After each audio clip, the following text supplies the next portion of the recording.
السلام علیکم ورحمۃ اللہ وبرکاتہ. آپ دیکھ رہے ہیں ٹاپ 10 وِد GNM اور میں ہوں غلام نبی مدنی. دنیا بھر سے آج کی 10 بڑی اور انتہائی اہم خبریں جن پر آج ہم بات کر رہے ہیں. ناظرین کرام، آج 19 نومبر 2020 ہے اور آج دن ہے جمعرات کا. یہ ٹاپ 10 وِد GNM کا صبح کا بلٹن ہے. خبروں کا سلسلہ شروع کر لیتے ہیں. جو آج کی پہلی بڑی خبر ہے یہ مقبوضہ کشمیر سے ہے. ناظرین کرام، مقبوضہ کشمیر کے اندر بھارت کی دہشت گرد غاصب مودی کی حکومت کی جانب سے مزید 40,000 فوجوں کو جدید جنگی ساز و سامان کے ساتھ بھیجنے کا اعلان کر دیا گیا ہے. اس سے پہلے آپ جانتے ہیں مقبوضہ کشمیر کے اندر بھارت نے تقریباً 9 لاکھ فوجیں مقرر کر رکھی ہیں جو روزانہ کی بنیاد پر کشمیریوں کو جعلی انکاؤنٹر میں شہید کرتی ہیں اور روزانہ کی بنیاد پر درجنوں کشمیریوں کو گرفتار کیا جاتا ہے. اور گزشتہ 1.5 سال سے مقبوضہ کشمیر کے اندر آرٹیکل 370 کے بعد مودی حکومت کے ظالمانہ اقدامات کا سلسلہ بھی جاری ہے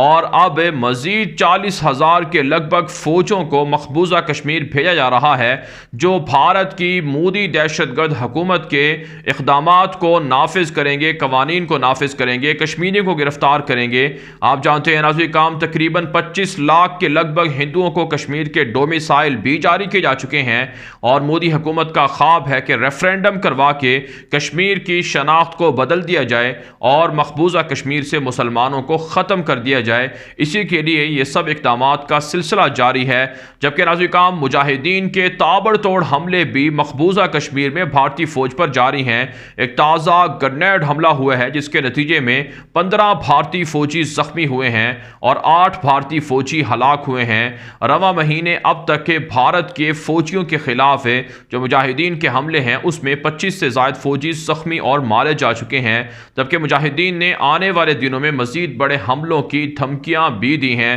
ناظرین کرام، اس میں کوئی دو رائے نہیں ہے کہ مقبوضہ کشمیر کا ایک ہی حل ہے اور وہ جہاد کے نام پر غزوہ ہند کو شروع کرنا اور پاکستان کو کشمیریوں کی حمایت کرنا اور مقبوضہ کشمیر کی مسلح جو عوام ہے، مجاہدین ہیں، ان کی مدد کرنا اور تمام لوگوں کو کشمیر کے اندر بھارت کے جو ظالمانہ اقدامات ہیں اس کے خلاف ہتھیاروں کو اٹھانا ہے. تبھی جا کر کشمیر کو آزادی مل سکتی ہے. آگے بڑھے ناظرین کرام، جو آج کی دوسری بڑی خبر ہے یہ پاکستان اور افغانستان کے تعلقات کے حوالے سے ہے. ناظرین کرام، آج پاکستان کے وزیر اعظم عمران خان اشرف غنی حکومت کی دعوت پر کابل کا دورہ کر رہے ہیں. یہ ان کا اقتدار سنبھالنے کے بعد پہلا دورہ ہے. پاکستان کے وزیر اعظم کے ساتھ پاکستان کے اعلیٰ حکام بھی شریک ہوں گے. وفد کے ہمراہ وزیر اعظم پاکستان کابل کے دورے پر جا رہے ہیں جہاں اشرف غنی سے اور دیگر کابل انتظامیہ کے لوگوں سے ملاقاتیں ہوں گی. آپ جانتے ہیں پاکستان افغانستان کے ساتھ تعلقات بہتر بھی کر رہا ہے اور بالخصوص اس دورے کا جو ایجنڈا ہے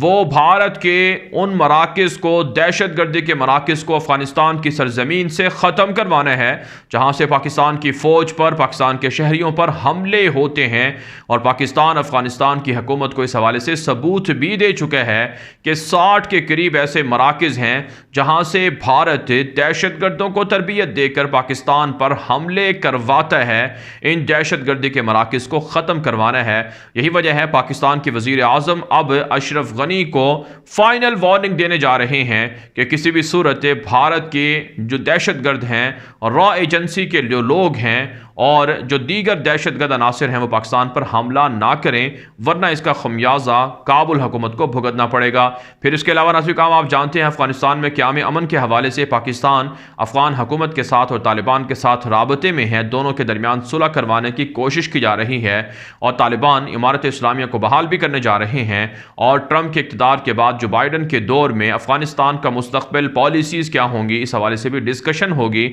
اور ساتھ ساتھ ناظرین کرام پاکستان افغانستان کی عوام کے لیے، تاجروں کے لیے، طلباء کے لیے اور مریضوں کے لیے بہترین سہولیات دے رہا ہے. اور پاکستان بھارت کے مقابلے میں افغانستان میں اپنے اثر و رسوخ کو بڑھا چکا ہے. اسی وجہ سے پاکستان کے وزیر اعظم کا یہ دورہ انتہائی اہم قرار دیا جا رہا ہے. آگے بڑھتے ہیں جو آج کی تیسری بڑی خبر ہے یہ بھی ناظرین کرام افغانستان کے معاملات کے حوالے سے ہے. تازہ ترین رپورٹ سامنے آ رہی ہے کہ افغانستان کے اندر اقتدار کے 50% مالک عبداللہ ترکی کے دورے پر پہنچے ہیں جہاں ان کی ترکی کے اعلیٰ حکام سے ملاقاتیں شیڈول ہیں۔ ترک صدر رجب طیب ایردوان سے بھی وہ ملاقات کرنے جا رہے ہیں۔ آپ جانتے ہیں ترکی کے صدر اور ترکی کی حکومت افغان طالبان سے قریبی رابطے رکھتی ہے، اور افغانستان کے اندر قیام امن کے لیے جس طرح پاکستان کردار ادا کر رہا ہے، اسی طرح سے ترکی بھی کردار ادا کر رہا ہے، اور افغان طالبان طیب ایردوان کو بطور آئیڈیل ایک اچھے اسلامی لیڈر کے طور پر جانتے ہیں اور ان کے ساتھ رابطے میں بھی ہیں۔ اور عبداللہ دراصل یہ دورہ ترکی کا اس لیے کر رہے ہیں تاکہ ترکی کی حکومت سے کابل حکومت کو بچانے کے لیے مدد کی درخواست کی جائے، لیکن ترکی کی جانب سے واضح پیغام دیا جا چکا ہے کہ وہ افغانستان کی عوام کی امنگوں کے مطابق وہاں پر تمام فریقین کو سپورٹ کریں گے جن کو افغانستان کی عوام چاہتی ہے، یقیناً وہ طالبان ہی ہیں، لہٰذا طالبان کی امارت اسلامیہ کو ترکی کی جانب سے سپورٹ کیا جاتا رہے گا۔ اس کے علاوہ نظر کام اطلاعات سامنے آ رہی ہیں کہ اشرف غنی اور عبداللہ کے درمیان کابینہ کے وزراء پر اختلافات بڑھ چکے ہیں، اور دونوں رہنماؤں کی جانب سے اپنے وزیروں کی ایک لمبی لسٹ تیار کی گئی ہے، اور اس کی وجہ سے افغانستان کی عوام کو کافی مسائل کا بھی سامنا کرنا پڑ رہا ہے۔ جبکہ نظر کام اشرف غنی سے ایران کے خصوصی مندوب نے بھی ملاقات کی ہے وفد کے ہمراہ، اور ایران کی جو قیادت ہے اس کا پیغام پہنچایا گیا ہے۔ آپ جانتے ہیں ایران بھی نہیں چاہتا کہ امریکی افواج افغانستان سے نکلیں اور کابل حکومت کا خاتمہ ہو، اس لیے اب کابل حکومت کی مدد ایران کی جانب سے کی جا رہی ہے۔ جبکہ ناظرین کرام طالبان کے ترجمان ذبیح اللہ مجاہد نے کہا ہے کہ رات گئے نہتے شہریوں پر بمباری کی گئی ہے، جس کے نتیجے میں 15 شہری شہید ہوئے ہیں۔ طالبان کی جوابی کارروائی کے اندر کابل حکومت کے 40 اہلکار مارے گئے ہیں اور متعدد زخمی، گرفتار اور سرنڈر بھی ہوئے ہیں۔ طالبان واضح کر چکے ہیں کہ ان کی فتوحات کا سلسلہ بڑھ رہا ہے اور کابل حکومت کو شکست کا اور ہزیمت کا سامنا کرنا پڑ رہا ہے۔ آگے بڑھے ناظرین، جو آج کی چوتھی بڑی خبر ہے یہ ناظرین بھارت اور چائنا کے تعلقات کے حوالے سے ہے۔ لداخ کے اندر آپ جانتے ہیں چین بھارت کے خلاف خفیہ مائکرو ویو جو ویپن ہے، اسلحہ ہے، وہ استعمال کر رہا ہے، جس سے بھارت کو بہت سے مسائل کا سامنا کرنا پڑ رہا ہے۔ اب بھارت کی فوج کی جانب سے لداخ کے اندر موجود ڈیوٹیاں سر انجام دینے والے فوجیوں کے لیے جدید ٹینٹ اور کیمپ لگائے گئے ہیں، جن میں نہ صرف وہ سردی سے بچ سکیں گے بلکہ جو چائنا کی جانب سے خفیہ ہتھیار استعمال کیے جا رہے ہیں جن سے بھارتی فوجی پریشان ہیں، ان سے بھی بچنے میں مدد مل سکے گی۔ بھارتی میڈیا کی رپورٹوں کے مطابق لداخ کے اندر جدید ترین سہولتوں سے آراستہ رہائش گاہیں اور ٹینٹ وغیرہ بھارتی فوجیوں کو لگا کر دیے جا چکے ہیں، لیکن بھارت کی بزدل فوج پھر بھی چائنا کے مقابلے میں جو برف کا موسم ہے، سردی کا موسم ہے، ڈیوٹیاں سر انجام دینے سے انکاری ہے۔ یہی وجہ ہے اب بھارتی فوج کو راضی کرنے کے لیے مراعات بھی دی جا رہی ہیں۔ اس کے علاوہ ناظرین کرام کورونا ویکسین پر شی جن پنگ نے آفر کی تھی کہ بھارت کو مدد دی جائے گی۔ اس حوالے سے بھارتی حکام نے چین کے ساتھ رابطے بھی شروع کر دیے ہیں۔ جبکہ ناظرین کرام اطلاعات سامنے آ رہی ہیں کہ محبوبہ مفتی اور دیگر جو سیاسی جماعتیں ہیں مقبوضہ کشمیر کی، ان کو کشمیر کے اندر کمپین چلانے سے روکا جا رہا ہے، انتخابی مہم سے روکا جا رہا ہے، اور بی جے پی وہاں ان کے راستے میں رکاوٹ بنی ہوئی ہے۔ ایک وہ وقت تھا جب یہی سیاسی جماعتیں بی جے پی اور کانگریس کے ساتھ تھیں، لیکن آج ان کو بھی سمجھ آ چکی ہے کہ بھارت کی کانگریس کی جماعت ہو یا بی جے پی کی جماعت ہو، وہ کشمیر کے لیے بہت بڑا خطرہ ہے اور کشمیریوں کے حقوق پر ڈاکہ ڈال رہے ہیں۔ آگے بڑھے ناظرین، جو آج کی پانچویں بڑی خبر ہے یہ ناظرین پاکستان اور بھارت سے ہے۔ تازہ اطلاع سامنے آ رہی ہیں کہ متحدہ عرب امارات کی جانب سے پاکستان کے لیے جو وزٹ ویزے ہیں، سیاحتی ویزے ہیں، انہیں بند کر دیا گیا ہے، اور پاکستان کے علاوہ مزید 11 ممالک بھی شامل ہیں، لیکن اس میں نہ تو اسرائیل کو شامل کیا گیا ہے نہ ہی بھارت کو۔ تو گویا اسرائیل اور بھارت کی جانب سے سیاحتی آمد کا سلسلہ جاری ہے، سیاحوں کی آمد کا سلسلہ جاری ہے، سیاحتی ویزے ان کے لیے کھلے ہیں۔ اس سے واضح ہوتا ہے کہ پاکستان کے خلاف بھارتی لابی اور اسرائیلی لابی کامیابی حاصل کر رہی ہے، آگے بڑھ رہی ہے۔ ایسے میں پاکستان کو یو اے ای کے ساتھ دو ٹوک انداز میں بات کرنا ہوگی کہ اسرائیل کو اور بھارت کو وزٹ ویزے دیے جا رہے ہیں، لیکن پاکستان کو کیوں نہیں دیے جاتے؟ اور پھر سوال یہ بھی ہے کہ بھارت کے اندر اور اسرائیل کے اندر زیادہ کورونا ہے تو آخر ان کے ساتھ یہ رویہ کیوں نہیں اپنایا جا رہا؟ اور پھر ناظرین کرام پاکستان کو یہ بھی بات اچھی طرح سے سمجھنا ہوگی کہ اسرائیل اور مودی کا گٹھ جوڑ ہے، بھارت کا گٹھ جوڑ ہے، اور یو اے ای کے اندر اسرائیل فوجی اڈے بنانے جا رہا ہے، جس سے پاکستان کو خطرہ ہو سکتا ہے۔ پاکستان کو اس حوالے سے خبردار رہنا ہوگا۔ اس کے علاوہ ناظرین کرام بھارت سے خبر سامنے آ رہی ہے کہ کسانوں کی تحریک جاری ہے، اور اس تحریک کی وجہ سے جو بھارت کی ریلوے کا نظام ہے وہ درہم برہم ہو کر رہ گیا ہے اور مودی حکومت کسانوں کے خلاف متنازع قوانین واپس نہیں لے رہی ہے، جس کی وجہ سے کسانوں نے یہ تحریک شروع کر رکھی ہے۔ ساتھ ساتھ ناظرین اطلاعات سامنے آ رہی ہیں کہ بھارتی میڈیا رپورٹ دے رہا ہے کہ اقوام متحدہ اور سلامتی کونسل میں جو پاکستان نے بھارت کے خلاف الزامات لگائے ہیں وہ مضحکہ خیز ہیں، لیکن بھارت کو ان الزامات کو لائٹ انداز میں نہیں لینا چاہیے اور ان کا بھرپور رد عمل دینا چاہیے۔ لیکن حقیقت یہ ہے کہ پاکستان اقوام متحدہ سلامتی کونسل دنیا بھر کے سامنے بھارتی دہشت گردی کے ثبوت رکھ چکی ہے اور بھارت کی دہشت گردی واضح ہو چکی ہے، اور پاکستان کے ان ثبوتوں کے بعد اب بھارت کو بلیک لسٹ کرنے کا مطالبہ زور پکڑتا جا رہا ہے۔ آگے بڑھے ناظرین، جو آج کی چھٹی بڑی خبر ہے یہ ترکی سے ہے۔ ناظرین، ترک صدر رجب طیب ایردوان نے سرمایہ کاروں کو ایک مرتبہ پھر آفر کی ہے کہ وہ ترکی کے اندر آئیں اور بڑے پیمانے پر سرمایہ کاری کریں۔ انہیں ترکی بھرپور مراعات بھی دے گا اور انہیں بھرپور تحفظ بھی فراہم کیا جائے گا۔ ترکی سرمایہ کاروں کے لیے ایک بہترین ملک ہے اور آنے والے 3 سالوں میں ترکی دنیا کے ٹاپ کے جو 10 ممالک ہیں اقتصادی ممالک ان میں شامل ہو جائے گا۔ طیب ایردوان معاشی اصلاحات بھی کر رہے ہیں اور دنیا بھر سے سیاحوں کی آمد کا سلسلہ بھی ترکی کے اندر جاری ہے، جس سے ترکی کی اکانومی کو کافی فائدہ ہو رہا ہے۔ اس کے علاوہ ناظرین اطلاعات سامنے آ رہی ہیں کہ یورپی ممالک کی جانب سے 50 ملین یورو فنڈ جاری کیے گئے ہیں ترکی کے 55 مدارس اور سکولوں کے لیے، جہاں پر شامی مہاجرین بچے پڑھتے ہیں، اور ترکی سے پہلے یورپ پر واضح کر چکا ہے کہ وہ خود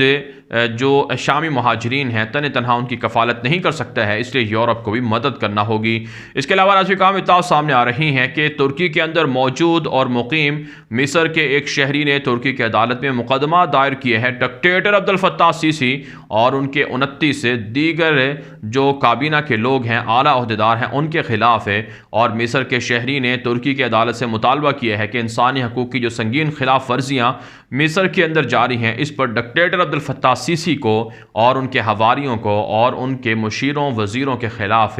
فیصلہ کیا جائے اور دنیا کو بتایا جائے کہ ان کو اقتدار میں رہنے کا کوئی حق نہیں ہے۔ آپ جانتے ہیں ڈکٹیٹر عبدالفتاح السیسی گزشتہ 7-8 سال سے نہتے شہریوں پر ظلم کر رہے ہیں، سیاسی قیدیوں کو جیلوں کے اندر ڈالا ہوا ہے، اور اب تو مصر کی سب سے بڑی سیاسی جماعت اخوان المسلمین پر بھی پابندیاں عائد کر دی گئی ہیں۔ آگے بڑھے ناظرین، جو آج کی 7ویں بڑی خبر ہے یہ فلسطین، بحرین اور اسرائیل سے ہے۔ ناظرین، امریکہ کی کانگریس کی جانب سے 40 اراکین نے مائک پومپیو کے دورہ اسرائیل پر شدید تحفظات کا اظہار کیا ہے، اور امریکہ کی کانگریس کے اراکین نے امریکی صدر ڈونلڈ ٹرمپ اور مائک پومپیو سے مطالبہ کیا ہے کہ وہ اسرائیل کے ساتھ اتنے تعلقات نہ بڑھائیں کہ جس کی وجہ سے وہ نہتے فلسطینیوں پر ظلم کریں، اور فلسطین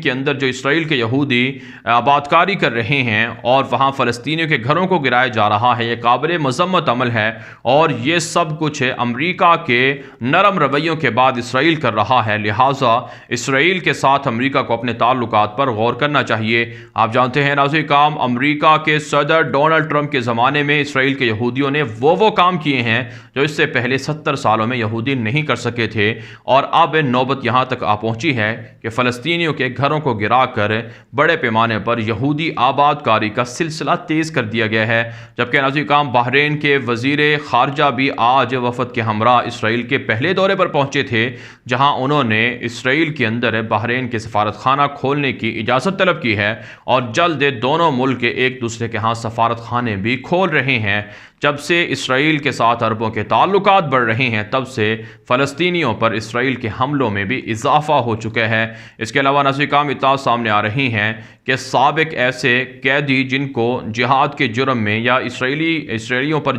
حملوں کے جرم میں جیلوں میں ڈالا گیا تھا، پھر انہیں سزائیں مکمل کرنے کے بعد رہا کیا گیا ہے، فلسطین کی اتھارٹی نے انہیں ملازمتیں دینا بھی شروع کر دی ہیں۔ آگے بڑھے ناظرین، جو آج کی 8ویں بڑی خبر ہے یہ ناظرین ترکی، برطانیہ اور یونان سے ہے۔ ہے، تازہ اطلاع سامنے آ رہی ہیں کہ برطانیہ کے ساتھ ترکی نے پہلی بار جنگی فضائیہ کی جو مشقیں ہیں وہ کی ہیں اور وہ شروع کر رکھی ہیں، اور اس سے پیغام یہ دیا جا رہا ہے کہ یورپ